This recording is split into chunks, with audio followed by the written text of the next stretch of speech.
రేపేం సంభవిస్తుందో, రేపేం తినాలి, రేపేం తాగాలి, రేపేం కట్టుకోవాలి, రేపేం ధరించాలి, ఎప్పుడు రేపటి గురించి.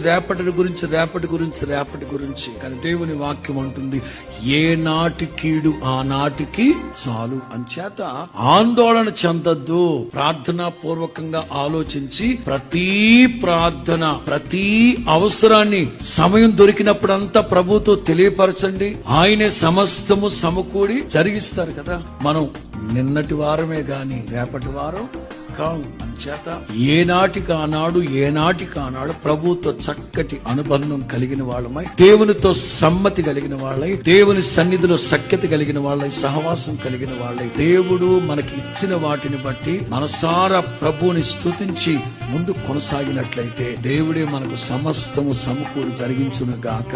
ఆందోళన కలుగు చేసే వార్తలు లేక దుర్వార్తలు మీకు వినిపించిన పొరపాటున ఆందోళన చెందదు.